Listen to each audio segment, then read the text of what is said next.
It's coming from way back. The Blazers were as hot as you could possibly be for 3-point range. I think they made 16 threes in the first half of their game against the Nuggets. The Nuggets come back and win the game in overtime for their 9th consecutive win. And more importantly than all that, Bontemps, they take over the number 3 seed in the Western Conference. And frankly, I don't know if they're going to be giving it back, especially with the status of the Lakers going forward. We're doing this before the Lakers play the Thunder on Tuesday.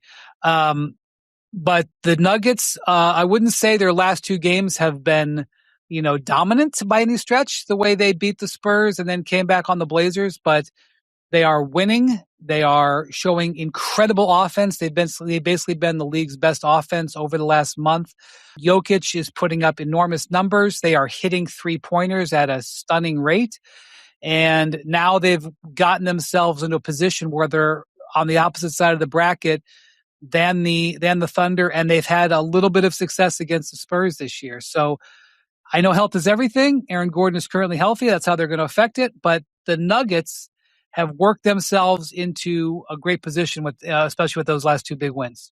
Yeah, I mean, that was a huge game on Monday night for a variety of reasons. You have Blazers who are trying to get into the top 8 in the Western Conference, get into that 7-8 game and get the ability to have to win 1 of 2 rather than win 2 to get into the playoffs at all. And then you had Denver, who, like you said, is in this position where they've got the tiebreak on the Rockets, I believe. So all they got to do is match them in wins. And, we certainly know where the Lakers stand. So if they had lost that game, it would open the door to falling out of the 3, which they didn't want. And again, you had Portland in a position where they could really control their own destiny. And you mentioned that the Nuggets came back. They're down 16 with 8 minutes to go. It was not like this was a 5-point game with a couple minutes to go. They were dead and buried in a lot of ways and come flying all the way back.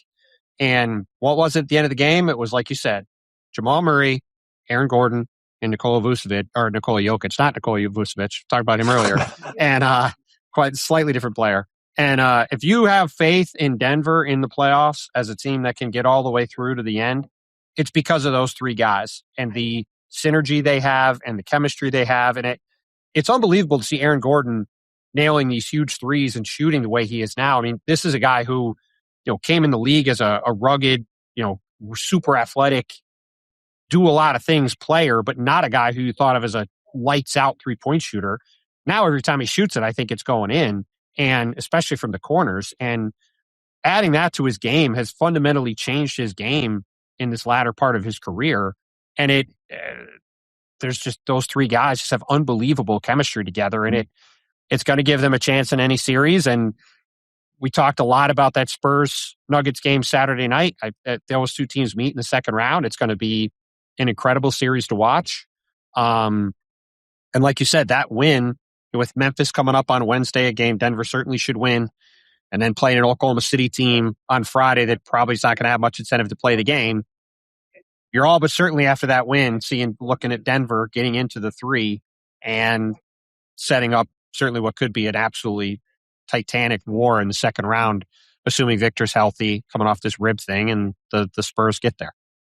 Yeah, and when you talk about the Nuggets, people talk so much about one of the best 2-man games in the history of the league with Joker and Murray, but it is a 3-man, it's a trio that they have a championship trio, and Aaron Gordon's health makes all the difference in the world. Unfortunately, the last couple of seasons, he's had a lot of issues, soft tissue injuries, calf strains, hamstring strains. It's knocked him out a lot, but when he is healthy, they have a chance to beat anybody that you put in front of them.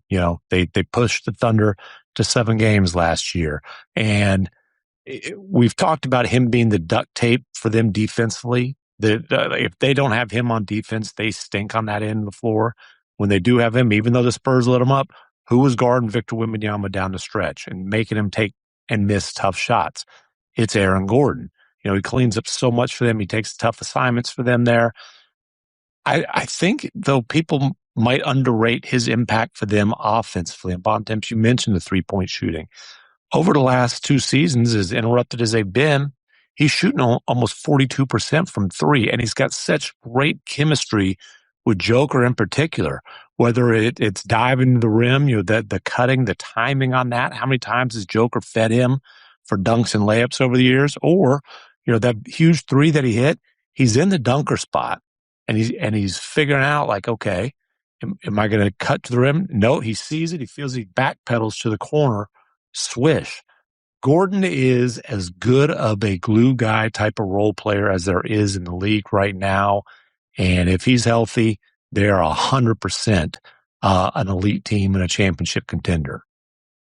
Point out the Blazers made 25 3-pointers in this game. So that means on Monday that the Blazers made 25 threes. That wasn't overtime, but nonetheless, and lost. And the Grizzlies made 29 threes and lost. 29 threes tied the most ever in a game. By the way, you know the last team to beat the Nuggets? I do not. Do you know the last team to lose to the Lakers? Grizzlies? It was the Memphis Grizzlies, I believe. Yeah, it was that bizarre rescheduled that's crazy right. back-to-back in Memphis.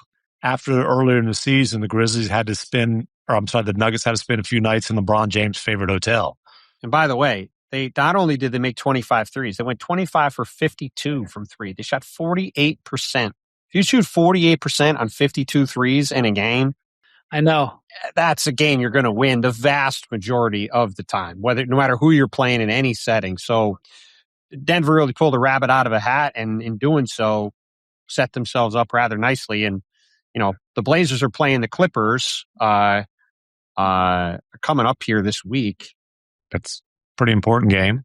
And that game, I believe, on Friday. I'm double checking. On Friday at home in Portland, and that game will determine the tiebreaker. So, we'll see if Victor's able to play on Wednesday. He had this rib thing. He left the win over the Sixers with on Monday. He's got to play in one more game for at least 20 minutes to be award eligible. The injury report's not out as of 5:30 Eastern when we're doing this pod on Tuesday. But Portland still got a chance to get into that top 8, but certainly would have been a heck of a lot closer if they managed to steal that one in Denver Monday night. Denver's schedule, by the way, they have the Grizzlies. I'm going to assume they're going to get their payback there. Friday night, they have the Thunder. The Grizzlies are going to make sure of it. Yeah, that's right. Payback. You owe us one. You owe us a butt whooping. Anyways, Friday night, they have OKC in Denver. We will see, but OKC might have the top seed clinched. And we talked about if you're going to manipulate matchups, certainly sending the OKC Blue up there to help the Nuggets get on the opposite side of the bracket would make sense. It will be fascinating to see if there's a chance for Denver to get knocked back on the last day of the regular season when the Nuggets end the season in San Antonio. Should point out that Tumani Kamara, the big man from the Blazers, made 8 threes in that game on Monday. In his last 4 games, he's made 24 of them. He's got over 200 made this year. He's turned himself into a good 3-point shooter, and now this year a volume 3-point shooter. And boy, is that painful for Phoenix Suns fans to see. Remember, he was a second-round pick. Why you got to bring that up? Why you got to bring up old stuff? Like that was years ago. I'm sorry. I promise you, any Suns fan listening, that's the first thing they thought of is why do we have to attach him to 8 and get that damn deal done? Well, the Thunder do play the Clippers on Wednesday night here in L.A., and Shea typically plays on back-to-backs. We'll see now that they're in great shape to get the one. Assuming no stub toes, the Thunder are in really good shape. But, that complicates the Clippers' attempts to avoid the double play-in situation. But really would have done it if the Blazers had been able to pull off that victory. But Denver, they have this. You mentioned that they finish at San Antonio. They play. Is that when you say the Oklahoma City Blue? Is that game also in Oklahoma City? It's in Denver. That one's in Denver. It's in Denver. Okay. I'm just saying they might send. They might send some guys in the coach seats on that one. Not a ton of incentive to compete in the game if they win the 2 games in LA. I would say there is incentive not to.